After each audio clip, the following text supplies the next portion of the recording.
Epicurus was an ancient Greek philosopher who claimed you don't need to be rich to feel like a god. He once wrote to Idomeneus, his friend and student, "Give me but barley bread and water, and I am ready to vie with Zeus in happiness." Now let's think about that for a sec. Zeus was the king of the gods. He had all the power, the immortality, and the lightning bolts. Yet Epicurus was saying that if he had just a basic meal, he'd be just as happy as the ruler of the universe. Today we're conditioned to believe the exact opposite. We're told that a godlike life requires a six-figure income, designer clothes, and constant technology upgrades. But that lifestyle is a trap. It keeps us in a cycle of stress, comparison, and never feeling like we have enough. Epicurus saw this excessive pursuit of wealth as a kind of slavery. Chasing more than you need doesn't give you freedom, it creates dependence. The more you want, the more you're controlled by those wants. To him, someone with an average income who has control over their desires is far wealthier than a billionaire who always wants more. It's important to note that Epicurus wasn't against money. He wasn't telling people they had to be poor to be good. If a high income fell into your lap without any stress, he'd tell you to take it. But in the real world, a high income almost always comes with a massive tax on your peace of mind. So the real question isn't how much you earn, but how much you need to be content.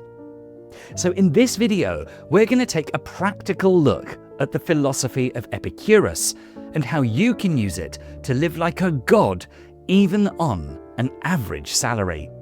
Number 1. Categorize your desires. Epicurus taught that chasing happiness through endless consumption is like trying to fill a jar with holes in the bottom. No matter how much status or luxury you pour in, it never feels full. To live like a god on an average salary, you don't need to pour more into the bucket. You need to understand where the holes are and close them. In his famous letter to Menoetius, his student, Epicurus explained that a peaceful life comes from sorting your desires into 3 simple categories. The first is the natural and necessary. These are the basics: simple food, clean water, a place to rest, and a few genuine friendships.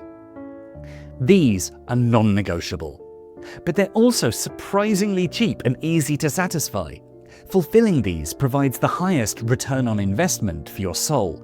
And once these basic needs are met, 90% of life's suffering, like hunger, housing, loneliness, and insecurity, disappears. The second is the natural but unnecessary. These are the upgrades, the expensive meals, the nicer clothes, the better car. They're nice to have, but they don't actually increase your baseline level of joy and come with a hidden cost. The more you depend on them, the more you have to work to keep them. Over time, without realizing, this comfort quietly turns into obligation. What once felt like a luxury starts to feel like something you can't live without. The third is the vain and empty. These are the dangerous ones. Status, fame, power, the need to impress. They don't have a finish line. There is no point where you can finally stop and feel like it's enough, because they're not real needs. They come from the ego. And the ego is never satisfied.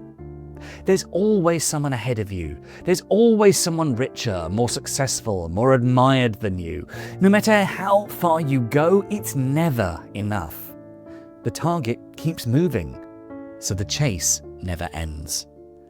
So in reality, you don't own these desires. These desires own you. To live like a god, which is to live well, means to focus 90% of your energy on the necessary. When you're satisfied with the basics, you remove the only real physical barrier to happiness, the pain of not having enough. When you stop chasing the vain and empty, you realize that you don't need $1 million to feel like a god. You simply need your own time and your own peace of mind. A man who's satisfied with bread and water and has good friends to share them with is wealthier than the billionaire who's constantly terrified of losing his empire. Number 2. The cheese principle. Epicurus understood something most of us today completely miss. Luxury loses its power when it becomes routine. If you eat at a Michelin star restaurant every night, the soft lighting, perfect plating, and rich flavours stop feeling special, but they become just normal. This is the trap of what we call hedonic adaptation, the psychological term that we use where we quickly get used to new luxuries until they no longer provide any extra happiness. Epicurus lived a famously frugal life in what he called his garden, which was a small, close-knit community of friends who lived, ate, and spent time together. We'll talk more about this garden in a little bit, but every now and then he'd ask a friend for a small piece of cheese. Not because he needed it, but because he wanted to feel it. This is the cheese principle, the art of keeping your baseline low so that small luxuries feel like royal events. Most people fall into a comfort trap. When your salary increases, the world tells you to upgrade your life. Better coffee, a more expensive gym, a premium car. At first, it feels like progress, but soon it becomes the new baseline, your new normal. You end up spending more money just to feel the same level of satisfaction you had before. Epicurus' whole philosophy was about avoiding this comfort trap, because he knew that the more needs you manufacture for yourself, the more you become a slave to your paycheck. By keeping your daily baseline low and simple, you're actually protecting your ability to feel joy. Think about it. If you eat a $50 steak every Tuesday, eventually it just becomes Tuesday dinner. It loses its power. But if you live on simple, healthy food most of the month, then that one high-quality meal or that nice bottle of wine hits differently. It becomes a legitimate event. On an average salary, you may not be able to afford luxury every day, but if your daily baseline is simple and intentional, then a small indulgence, a fine piece of cheese, a great meal, or a short getaway isn't just a purchase, it's a feast. So don't inflate your baseline. Live simply most of the time so you can fully enjoy the moments you choose to indulge. As Epicurus said, he who needs riches least enjoys riches most. Number 3. Prioritize Aponia and Ataraxia. Aristotle, like most philosophers of his time, believed that the ultimate goal, what they call eudaimonia, was about flourishing. It meant working hard, constantly improving yourself, and achieving great things through discipline and virtue. Epicurus, however, had a much more practical take. He argued that eudaimonia wasn't some mountain you had to climb. It was simply the absence of the things that make us miserable. He broke this down into 2 specific requirements.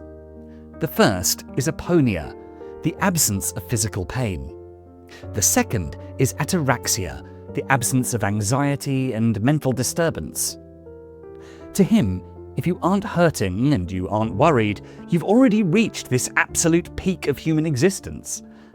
If we look at the people we consider gods today, high-level CEOs, celebrities, or famous influencers, they're often some of the most stressed people on the planet. Yes, they have the private jets and the giant houses, but they also have 24/7 schedules, massive legal liabilities, the inability to spend time on their own, and the constant fear of losing their status. They may have wealth, but they often lack peace. Their bodies are pushed to the limit with long working hours, violating aponia. Their minds are constantly occupied with endless responsibilities and the fear of losing it, all disrupting ataraxia. In trying to gain everything, they lose the very thing that makes life enjoyable. Now, contrary to popular opinion, you don't need wealth or luxury to achieve strong mental and physical health. All you need is an average salary used wisely, and that's more than enough to build both. Aponia comes from taking care of the basics, eating well, sleeping enough, and moving your body without burning it out. You don't need a $200 a month gym membership or a personal chef for this. You just need to avoid extremes. the cycles of overwork and overindulgence that quietly wear you down. Ataraxia, on the other hand, is what's left when you start cutting out the noise. It's the state you reach when you stop constantly comparing your life to others or trying to impress people you don't even like. When you let go of those unnecessary desires, your expenses settle down, and so does your mind. Think about the trade-off. If you have a simple 9-to-5 that covers your needs, that leaves your evenings and weekends to actually be yours. Time to read, to spend time with the people you care about, or just enjoy time outside. You're already living a kind of luxury doing this. You own your time, and that's something many wealthy people just don't have, because they're often far too tied to the demands of their own success. There's also this quiet, underrated advantage to having an average salary.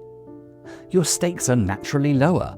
It gives you the freedom to walk away from things that mess with your peace because you aren't tethered to a massive image or expensive lifestyle that requires a constant burn rate to maintain. When you aren't at the top of the pyramid, you aren't a target. You don't have to lie awake at night worrying about losing an empire, managing massive risks, or being judged by millions of strangers. And in the Epicurean sense, that's the real definition of flourishing. It's not about having the most, it's about being the most undisturbed.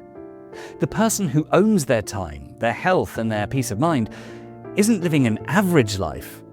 They're living a complete one on an average salary. Number 4, invest in your garden. In the modern world, we're taught that being a god means being at the top of a pyramid, looking down on everyone else. But Epicurus argued that isolation is a nightmare, not a goal.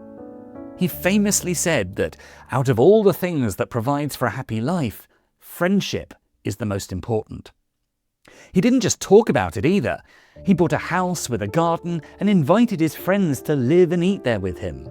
This was radical for the time because the garden was open to everyone, men, women, even slaves. It was a space defined by social wealth rather than material status. They spent their days writing, debating, and copying philosophical scrolls to share with others. They focused on deep discussions about how to handle things that usually freak people out, like the fear of death or the anxiety of the future. They also practiced what Epicurus called lave biosas, or living unnoticed. While everyone else in Athens was exhausting themselves trying to become famous or win at politics, the people in the garden were busy opting out of the drama. They realized that you don't need the world to applaud you if you have a handful of people who truly know you. According to them, a meaningful life isn't about how many people know your name, but about the quality of the conversations you have with the people right in front of you. The reality is that social wealth is much more valuable than material wealth. You might not be able to afford a private home theatre, a personal chef, or a luxury vacation home, but if you have a group of 4 or 5 close friends who chip in for a great meal and a great movie night at home, you're getting 90% of the royal experience at 10% of the cost. The feeling of being a god doesn't actually come from the expensive purchase. It comes from the laughter, the connection, and the sense of belonging. When you have a massive salary or a high-status job, you often end up surrounded by people who are only there for what you can do for them. On an average salary, you know that your friends are there because they actually like you, not because of your title or your bank account. That's a level of emotional security that billionaires rarely get to feel. Most of the time, we don't actually buy things because we need them. We buy them to fill a gap. A bigger TV to escape boredom, a faster car to feel noticed. But Epicurus understood that many of these wants are really substitutes for a connection. That's why he built his garden, a close circle of people who genuinely cared for each other.